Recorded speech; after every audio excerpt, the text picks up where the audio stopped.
We are the co-founders of SLEKE, Brennan and Austin, with Amber from Comtech. Amber, do you want to introduce yourself a little bit? Hi, everyone. My name is Amber Case. I'm the founder of the Calm Tech Institute, and I'm really excited about helping the transition of how we experience technology from something that takes our attention to something that's more of a good roommate in our lives. And one of the reasons we're talking about this is kind of learn from each other and also to advertise to the world a little bit exactly what our approach is to making these devices and our appliances are. What did you call it? A roommate or a best friend? Good roommate, not a best friend. That could take some maintenance. You want to have a roommate that is reasonable but isn't interrupting you all the time. We often wake up next to our devices and it's the first thing we see in the morning, and then we get to experience other people's thoughts and not our own. And then, only when we go on a road trip or see a really great film do we remember the things we really wanted to do in our lives, and then we get back and our phone just it provides us some sort of amnesia about what we care about a lot of the times because everything's so shiny and blue and keeping us up. And I think we feel that if we have more and more information, then we'll be prepared. Yeah, but I think it's kind of the opposite. What I've been thinking about lately is, you take your dog out on a walk in the morning because the dog first needs to move or it will get depressed, but it also is getting all sorts of information from the environment, where all the other dogs were, and then it feels happy and it's a good dog. But I think our human minds are very much the same. We also want to go out in the morning, see all the different changes in our environment, see, what the different plants are and what's gone on, and we have all of this processing power in our minds that seeks texture and difference and color.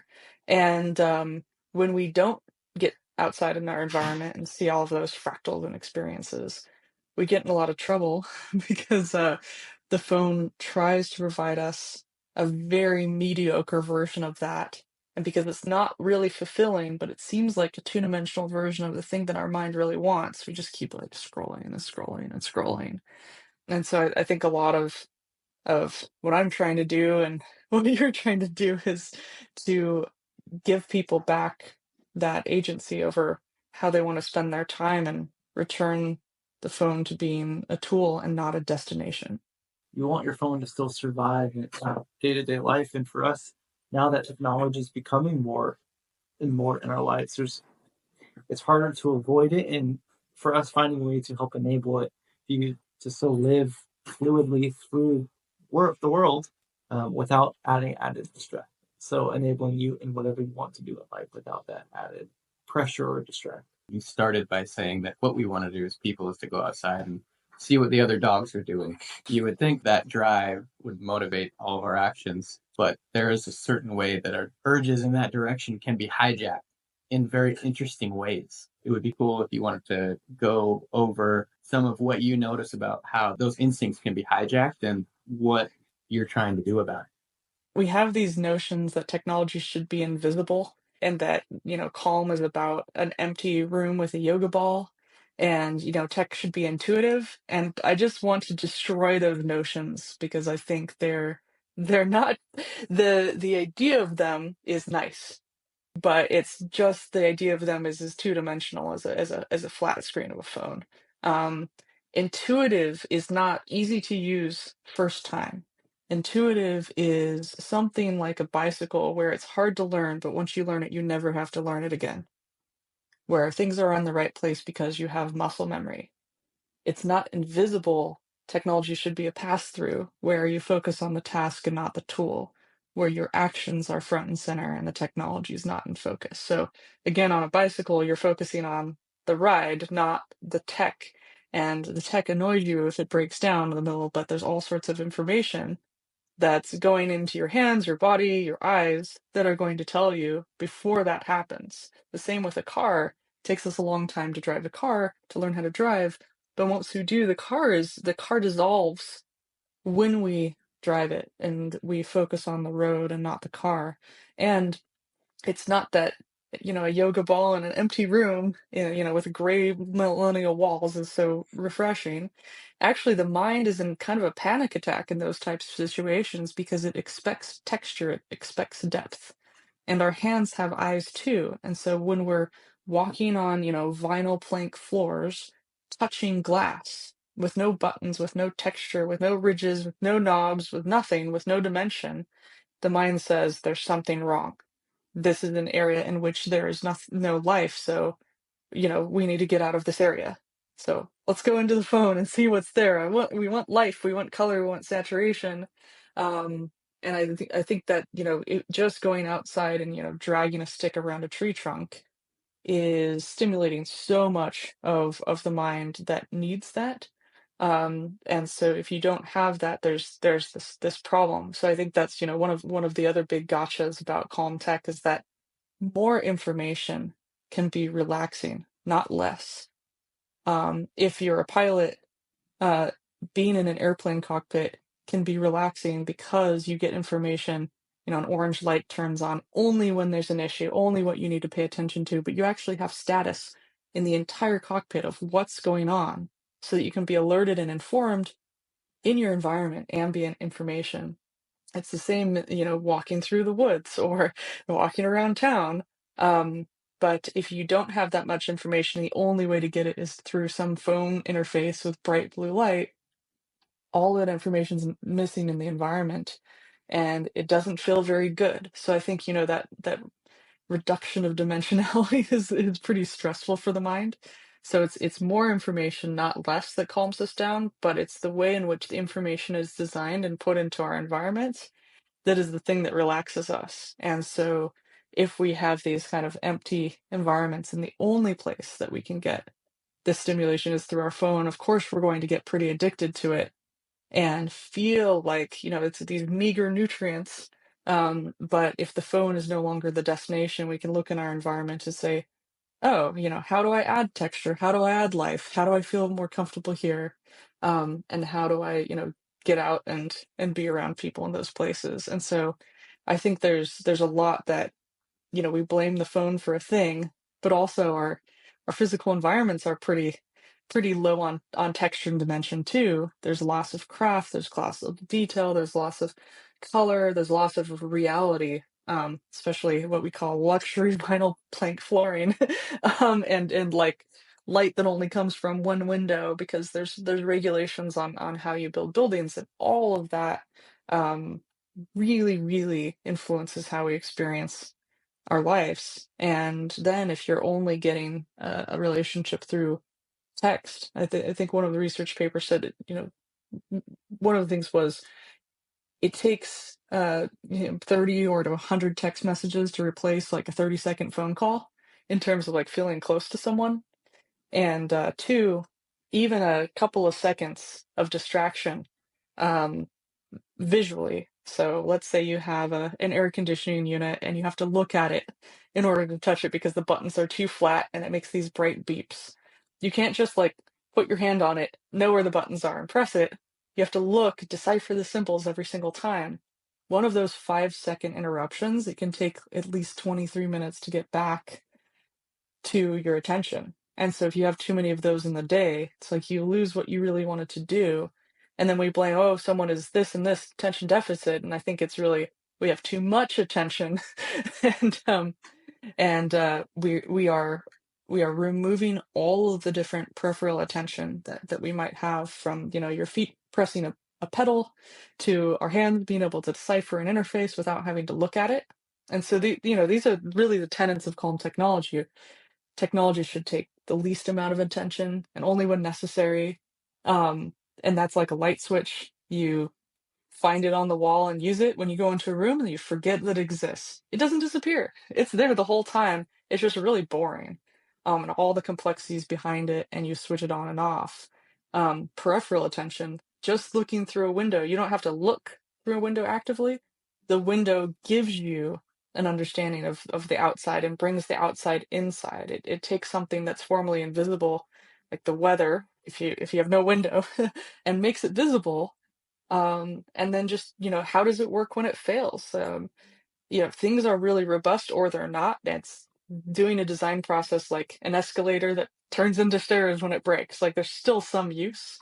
And then light, is it a really, really bright blue light that's so alien looking that it renders the rest of the texture in the environment invisible because your eye is kind of like constantly dealing like a welder's mask would with this super bright light.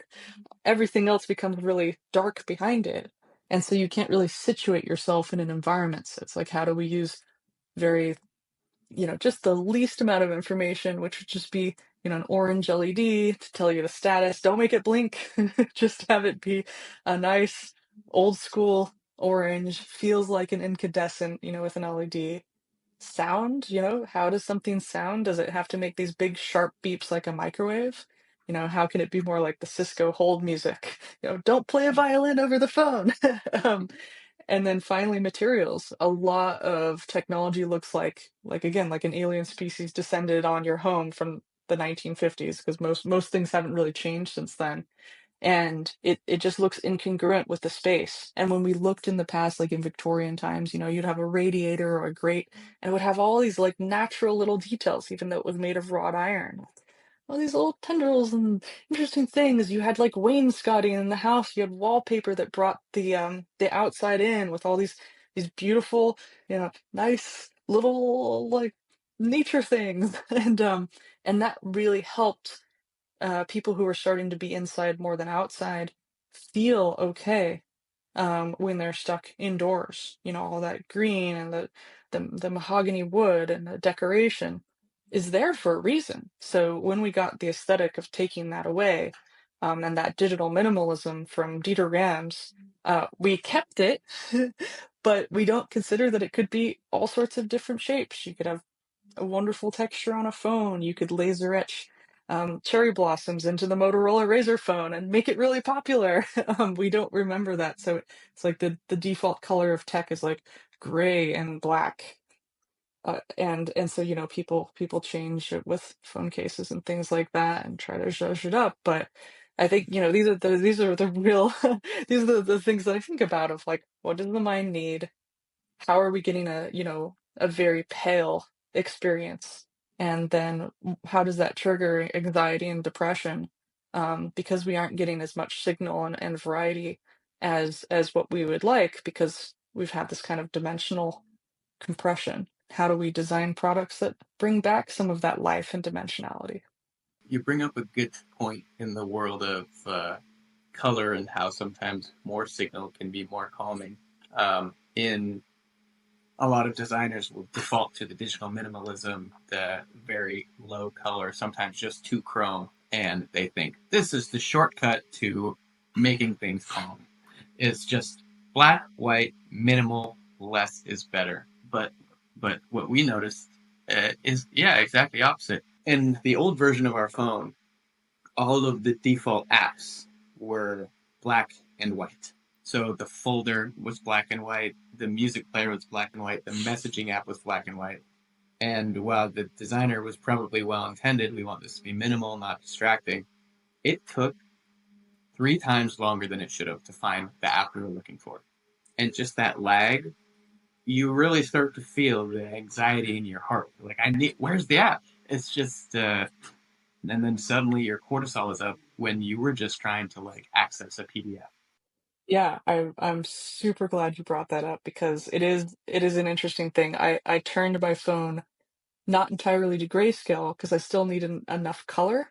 And I decided, the outside world colors, in the wintertime aren't particularly bright, but they're still enough. And I wanted my phone to be less bright than the outside world. So I wanted nature to be brighter than my phone, but I could only change it down to grayscale about 70% because I still needed the color hints as to what those things were, because the mind does store that and uses that for findability, just like in nature.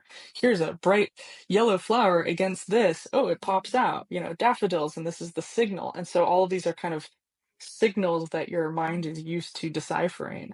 And so if you look at, even some of that early digital minimalism, the really successful apps, or the Braun calculator, for instance, does have, it's like black and white and gray, and then a bright punchy color for the most used elements, a bright yellow or a bright red, cadmium color hues, so bright, because it helps you locate where you are in the space, and then you orient your actions based on those color indicator anchors, and it feels nice to use. At some point, we removed those from the physical objects and kind of kept them in software, right? So the Dieter Rams-Braun calculator is the calculator on the iPhone, and so you still have some of those things. I kind of want to look at the existing calculator that we have now to see if any of them. Yeah, so it's like with this, again, this is a terribly dirty phone screen, but you have the orange on the right, but that's, and then the gray and the black, and that kind of orients you, right? There's those highlight colors. You see this with designers, but in a sense, it hasn't translated entirely. To me, it feels like a little bit of a weird skeuomorphism. So the question is, first knock the term minimal into the trash can because it's misinterpreted, right? Minimal is not minimal in most people's experience in design is not minimal, it's sterile. It's like a cadaver stored in a freezer in a hermetically sealed bag. It's like American cheese. There's nothing there for the brain to hold on to because it's so uniform.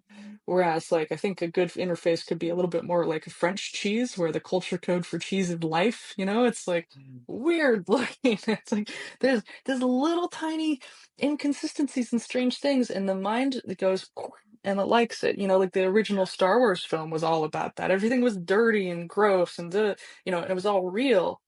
And part of why we love that is because the mind says that's not actually so perfect, and that's more like real life. Why we like cyberpunk a little bit more than we like corporate utopianism, because corporate utopianism has a perfection around it that says this is alien, it doesn't care for me, and I can't edit it and change it on my own. And I think that's, there's just a little bit more of like when I'm talking with interior designers, they say, what do you put in one of those modern condo shapes to make it feel okay? And I've been told the mind can calculate time when it sees something like a tree or an old chest of drawers. It says, okay, that's a real material. The patina has been worn over time. There's been human hands on it. I feel okay because I can see the time, so I can see that people have been around it. And if you place one of those old things in the middle of the room, contrasting all the Wayfair, whatever, you get the mind to calm down because there's irregularity, patina, and time. And it's otherwise it's no one's been here before. I'm alarmed. And and I think, some of the more successful apps that I've seen, one of my favorite people, Bill DeRushi, he designs buttons and the history of the button. And one of the cool things about that is he worked on an app called Bank Simple, which became Simple and then got bought for a lot of money. But they kind of revolutionized, he was the creative director, they kind of revolutionized how mobile apps were made. And I remember him telling me all of why he was approaching it a certain way. He said, well, I put subtle texture all over the place. There's little subtle shadows, there's little subtle texture. So you feel a little bit more like, even though you're doing digital banking in 2010, you feel like there's a little bit of patina of the material.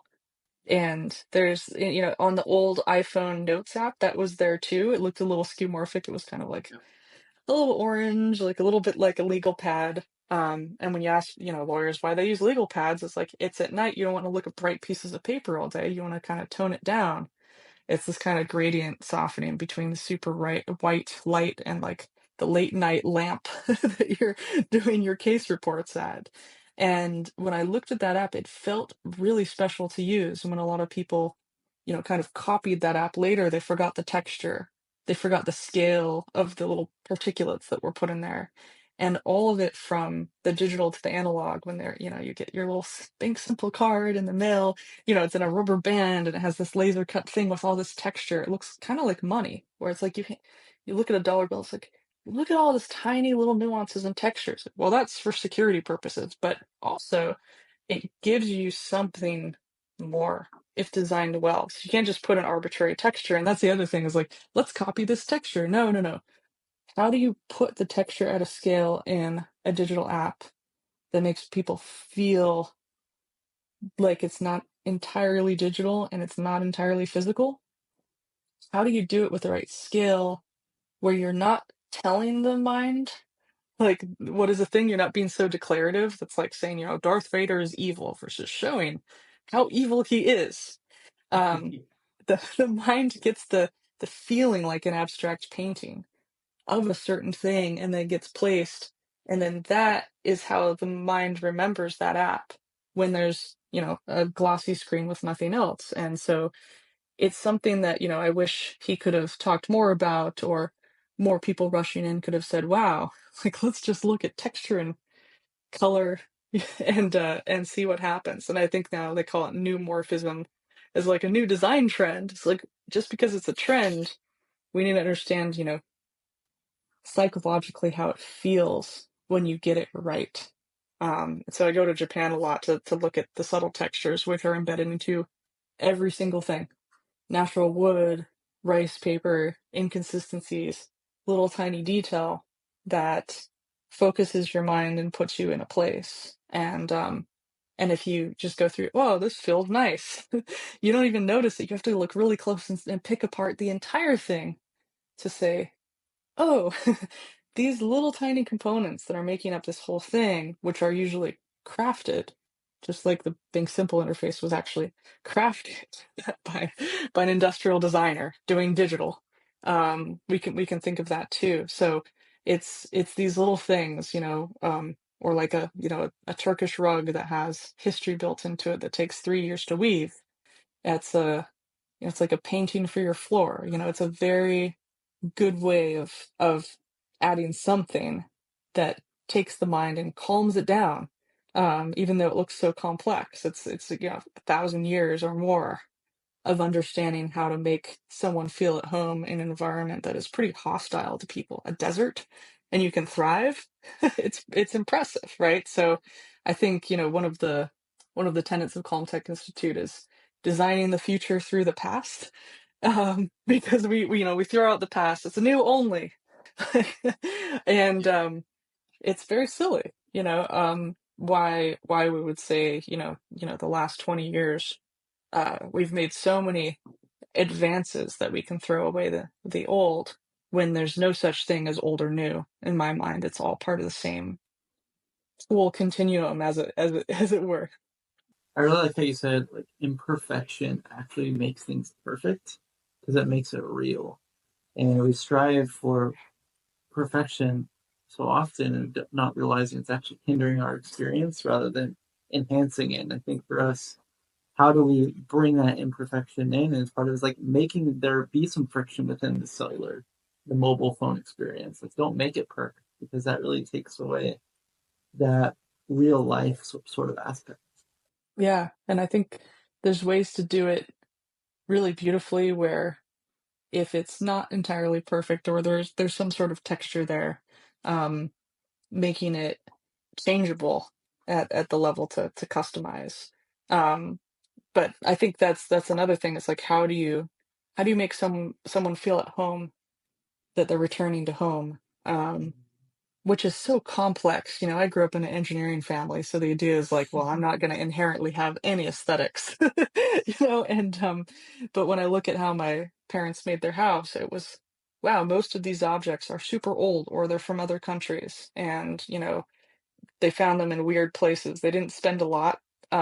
Mostly my dad spent all the money that he made on electronics. But he was always building like notification systems in the home. So like there was a light that would turn on when I needed to go to sleep as a kid. And it was a beautiful warm orange color behind this like nice lamp that was kind of like stained glass with these birds that looked kind of art deco. It's like, where do you find these things? My parents were always kind of looking around weird stores and bringing these eclectic things into the house. And I realized there's texture everywhere. And my dad would style the indicators to match those textures. And I thought the whole time growing up that, he's an engineer, he doesn't have any aesthetics. And then I looked at all the indicators and I was like, oh, he's been building Calm Tech for less than $40 a pop the whole time. Got it down. Recently, it's probably an AD article or something, highlighted one of the best ways to upgrade the vibes and the design of the house is to switch your light switch with like a nice little brass knob. And Mhm. this is a purely aesthetic change. It doesn't change the function of the light switch. You Mhm. could say it adds some more variation, but it's not necessary. But to some people, they think it's ugly. To other people, they're like, "This is such an improvement. It improves my life." So I wonder if one of the reasons that these principles of calm tech don't appear in design so much is because it's such the Wild West and there's such diverse preferences when it comes to what calm tech entails. Are you finding difficulty nailing down a meta set of principles to determine what calm tech is, or how do you interpret that nuance? How do you measure that? Well, we have this, 81 point rating system across, your primary attention, your peripheral attention, how it works when it fails, light, sound, and materials. And those are all really based on the context of what you're building. So, for instance, if I have an Art Deco home, I put the wall green like this, and I put a base plate on my light switch that's like a maybe even like a hand wrought, you know, brass or bronze, and then keep the light switch that same plastic thing. Um, there's going to be a patina that forms over time, and I'm going to be able to have a relationship with it. I'm matching it to the aesthetics of the era.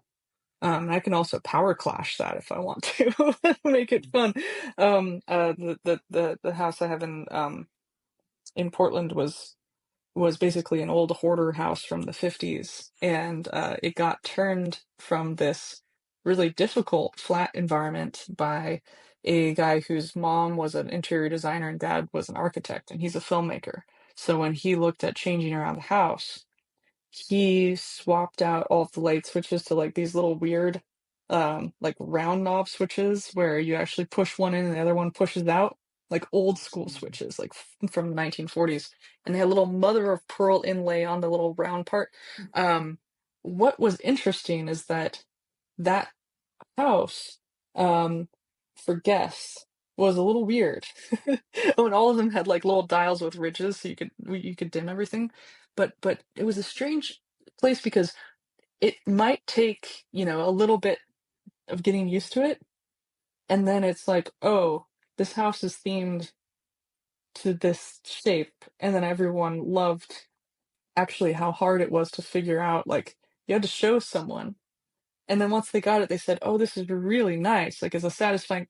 And then when it comes out, or like I can dim everything infinitely, and it's constant circuit reduction versus pulse width modulation. So it's like you get that incandescent feel with an LED system. It's like very, very well thought through. And even the doors would have a European handle where you hold it up instead of down. And so if somebody was trying to break into your house, it would just be confusing and flummoxing. And what what what I initially thought would annoy people is was not. It just became this thing of like you're home and you're used to all of this, and that's what kind of makes it home. And then someone new you get to show them, and it's good for the mind because you aren't expecting a kind of industrial system of like, here's a light that goes off if you don't move for 30 minutes. You're browsing Reddit, this is the whole lights are going to turn off on you because it's saving you energy. That's not very good. So it really depends. I mean, when we're talking about interior design, or even website design, a bunch of early web designers would do this. They would just allow you to change the theme on the sites. You just get a couple themes. Ableton, the music design software, swap your themes, swap your colors. Like we have a couple different themes. Even in some cars, they have some themes where there's an assumption that like maybe people don't have color harmony design skill. So we're gonna just give you some things that look harmonious, and you can swap them up if you get bored. Um, but I think, that the kind of default, you know, s- touch switch lights, like the idea that you can change those or like change really boring, knobs on like a particle board cabinet system and you can just change a little bit to make it a little harmonious. Like, I think that's really special, is that I think what people might not know about Calm Tech is you don't have to redesign anything, really. You just have to think of like the smallest number of elements to change to make something like just a little bit more satisfying to the mind. And sometimes that's using a real material that has a patina or a shine or a mirror or a texture or weird crown molding. And sometimes it's about, just changing the light on something. And it's really about, my dad was also an audio engineer, so I think in signals processing, it's, what spectrum do you amp up or filter out that's disharmonious? How are you kind of EQing reality and getting it into the right shape so that those signals are going into your mind in a way that makes you feel good, as a pass through, instead of, here I made you a nice track, but there's a really high pitched frequency in there. And like, oh, you didn't send it to an engineer, and so they couldn't cut out the part that's annoying, and so you're just noticing that little part.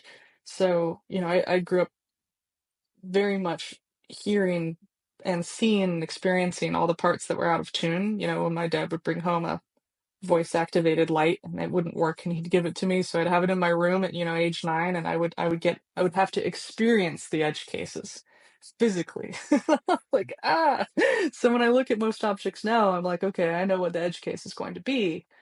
But someone who grew up where their technology is replaced, every 6 months, they might not experience that decay. They might not have to try to fix it. And somebody who grew up in the 70s or the 60s, that's used to taking apart all the radios and seeing how they work, they're going to have a completely different understanding of the world and what's satisfactory to build.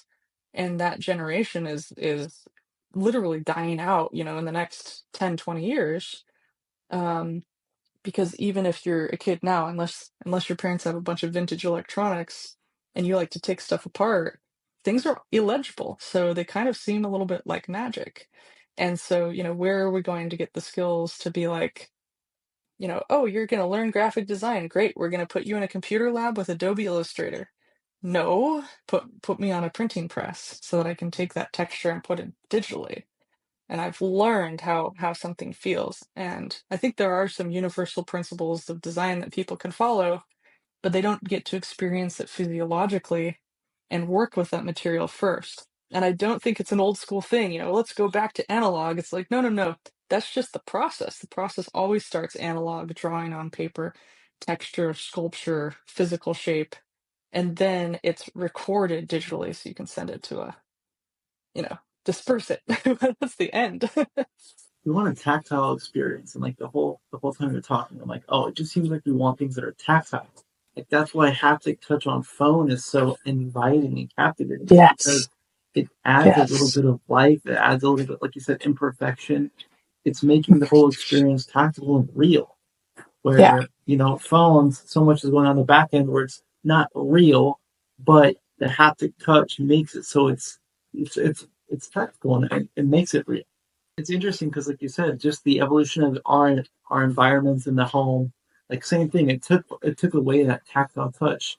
I mean, now people, even with cars too, it's like there's more and more technology being integrated in cars, so it's so much harder for a kid to go and tinker on a car. Because I remember, like, even in high school, you have the whole group of kids who would be in the auto shop tinkering with their cars. Well, now you need to be a software engineer to be able to tinker with cars. So it takes away that tactile life around us. If someone wants to like say, okay, like I have all these preconceived notions of what Calm Tech or what minimal spaces look like or what minimal UI looks like or what minimal industrial design looks like, but wow, thank you so much, Amber, for reminding us that actually minimal does not equate to calm, and that's what I'm actually after. What's the process that someone can go through to start to unwind that back and relearn? Whether they're just trying to redecorate their house, whether they're an app designer, whether they make microwaves. What's a good process to start if someone wants to start today to learn these principles? Yeah, great question. I have two answers. One seems snarky, but is very genuine. Um, so a lot of people say Bauhaus design, wow, but what people don't know about Bauhaus movement in Germany was that you were required to pass a craft certification program to be let into the Bauhaus school. It wasn't, it was, and a lot of people now, you need to have physical material experience with something to be good at something else. And so, one of the cheats is probably photography, because there are physical buttons on a camera. You are using it as a pass through. You are pressing the buttons without looking at them when you're good. And it's all about like light and people and composition and color. And so that, in my opinion, it really takes you 3 years to even get reasonable at something. So, you have to allow yourself to be absolutely atrocious at photography for a couple years. Something with texture with real materials. So, pottery is going to be one where you're looking at like ceramics, glazes, texture, and how long it takes to craft something, how it feels in your hand. That tactility is going to build that part of your brain that like gets an understanding of how to make things. Um, Wood shop, where it's like, instead of I get my instant impulse control on the phone, and I watch videos, you're never going to be very good. That's fine, but it's like something for yourself that's a hobby, that you can learn from and like slowly discover over time. And then when that converges with the thing that you're trying to do, you can learn from that field, because the history of woodworking is very long. And so the Marshall McLuhan, we shape our tools and our tools shape us. Like, the mental shape that you get into by using a lathe, or even a foot powered lathe in Japan to make basically wooden pottery is really interesting.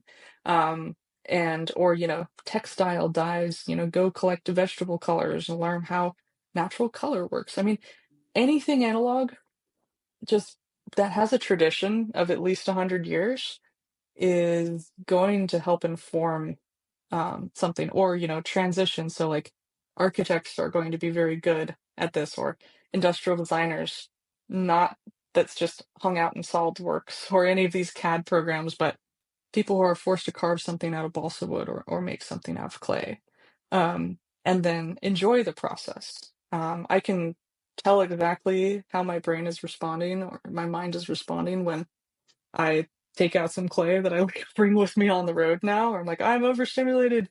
This computer thing sucks. I hate this flat screen. I take out some clay, and within 30 minutes, everything is okay. I'm not producing the clay for anyone. I'm not going to make an Etsy store where I have to handle logistics and shipping. I'm just trying to see if I can make a form out of this clay and enjoy the inconsistency of what I do, and learn something new, and just see what happens. It's kind of like a screensaver for my mind, or like a car wash for the mind. It just goes, dumps it all out. I'm refreshed. Takes me out of my frontal cortex and more, into the back brain, where, a lot of the interesting signals processing are. So I think, you know, that becomes this really neat thing that really informs how we can build everything else. And I think a lot of people, I've been interviewing a lot of people that are really good at making things that have joy in them. And most everybody, I mean, I think everybody has some sort of analog experience, um, before they can actually do the real thing. And it's this continuum. It's um, at my old startup, I had someone who made iPhone. He made like one iPhone app, but he was a print designer, like a printing press guy. And I said, "Hey, do you know HTML, CSS, and JavaScript?" And he was like, "Not really, but I could figure it out." And then he basically made a whole system that allowed people to produce like giant amounts of documents, but it was all done with like principles of typeset and printing press harmony. And he just, transferred right through. So he's one of the most incredible designers that I know, because he wasn't saying, well, I know how to design because I know HTML and CSS. I know how to set up a printing press and maintain it.